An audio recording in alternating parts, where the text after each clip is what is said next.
జిల్లాలో 11వ రోజు కాళేశ్వరం సరస్వతి పుష్కరాలు ఘనంగా సాగుతున్నాయి. ఈ రోజు వీకెండ్ కావడంతో పాటు పుష్కరాలకు రేపు చివరి రోజు అవడంతో భక్తులు పోటెత్తారు. త్రివేణి సంగమంలో భక్తులు పుణ్య స్నానమాచరించి స్వామివారిని దర్శించుకుంటున్నారు. పుష్కరాలకు తెలంగాణ నుంచే కాకుండా వివిధ రాష్ట్రాల నుంచి భక్తులు తరలివస్తున్నారు. సరస్వతి పుష్కరాల మీద మరింత సమాచారం మా ప్రతినిధి సంపత్ అందిస్తారు.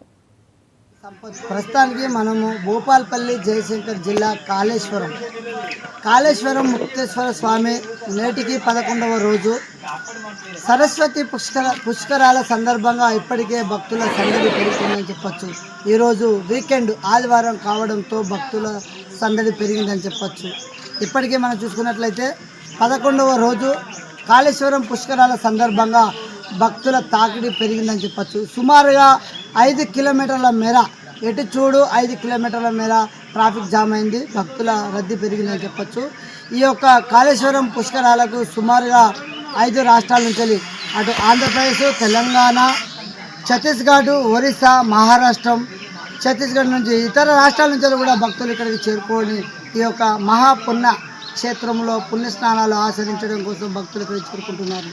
మనం చెప్పుకున్నట్లయితే కాళేశ్వరం ముక్తేశ్వర స్వామి ఆలయానికి మహా దశగా ఇప్పటికే సుమారుగా భక్తులు ఈరోజు చూసుకున్నట్లయితే 2 లక్షల పై చిలుకగా భక్తులు ఇక్కడ చేరుకున్నట్లు ఇక్కడ దేవాదాయ శాఖ అధికారులు చెప్తున్నారు.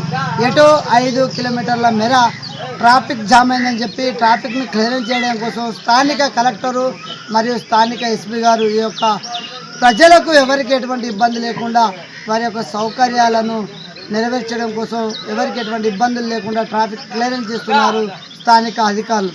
మనం చూసుకున్నట్లయితే నేటికి 11వ రోజు కాళేశ్వరం ముక్తేశ్వర స్వామి సరస్వతి నది త్రివేణి సంగమం సరస్వతి నదిలో పుణ్యస్నానాలు ఆచరించడం కోసం భక్తులు మాత్రం అధిక సంఖ్యలో చేరుకున్నారని చెప్పచ్చు. మనం చూసుకున్నట్లయితే ఇప్పటికే 11వ రోజుకు సుమారుగా భక్తులు 10 లక్షల పైగా చేరుకున్నారని చెప్పచ్చు. ఏదేమైనప్పటికీ కాళేశ్వరం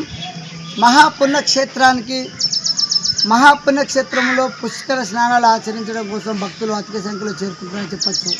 ఏదేమైనప్పటికీ సెలవు దినం కావడంతో భక్తులు అధిక సంఖ్యలో పాల్గొంటున్నారనవచ్చు. మనం చూసుకున్నట్లయితే ఇప్పటికే మహా పుష్కరాలకు అన్ని ఏర్పాట్లు తగు చర్యలు చేసినప్పటికీ కూడా భక్తుల తాకిడి ఎక్కువ కావడంతో కొంత రద్దీగా ఏర్పడిందని చెప్పి ఇక్కడ స్థానిక అధికారులు అయితే తెలియపరుస్తున్నారు. ఏదేమైనప్పటికీ పుష్కర స్నానాలకు ఈరోజు మనం చూసుకున్నట్లయితే తెలంగాణ రాష్ట్ర గవర్నరు జిష్ణుదేవ్ కూడా ఇక్కడికి వస్తున్నారని చెప్పి సమాచారం. ఈ యొక్క ఈ పుష్కరాలకు మహాపుణ్య స్నానాలు చేయడం కోసం ఇతర రాష్ట్రాల నుంచి కూడా ప్రజలు ఇక్కడ చేరుకుంటున్నారు. అన్ని ఏర్పాట్లు కూడా ఇక్కడ ఉన్నటువంటి స్థానిక అధికారులు కట్టుదిట్టమైన ఏర్పాట్లు చేస్తూ ఎవరికి ఎటువంటి ఇబ్బందులు లేకుండా అన్ని ఏర్పాట్లను సహకరిస్తున్నారని కూడా చెప్పచ్చు. మనం చూసుకున్నట్లయితే ఇప్పటికే 11వ రోజు ఇప్పటికే తెలంగాణ రాష్ట్ర మంత్రులతో పాటు తెలంగాణ రాష్ట్ర ముఖ్యమంత్రితో పాటు పలు రాష్ట్రాల మంత్రులు, విదేశీయులు, ఇతర ప్రజలు కూడా ఇక్కడికి చేరుకొని పుణ్యస్నానాలు ఆచరించారని చెప్పచ్చు. మనం చూసుకున్నట్లయితే నేడు ఆదివారం వీకెండ్ కావడంతో భక్తుల సంఖ్య పెరిగిందని కూడా చెప్పచ్చు. మనం చూసుకున్నట్లయితే ఎవరికి ఎటువంటి ఇబ్బందులు లేకుండా అన్ని సౌకర్యాలు ఇక్కడ ఉన్నటువంటి కలెక్టరు మరియు జిల్లా ఎస్పీ గారు అన్ని ఏర్పాట్లు చేశారని చెప్పి మనం ముందు తెలియపరుస్తున్నాం. అంతేకాకుండా స్థానిక మంత్రి దుద్దిల శ్రీధర్ కూడా ఇక్కడ ఉండి ఎవరికి భక్తులకు ఎటువంటి ఇబ్బంది లేకుండా అన్ని ఏర్పాట్లు చేస్తున్నారని తెలియపరిచారు. కెమెరామెన్ రవీందర్తో సంపత్, 99 టీవీ, కాళేశ్వరం.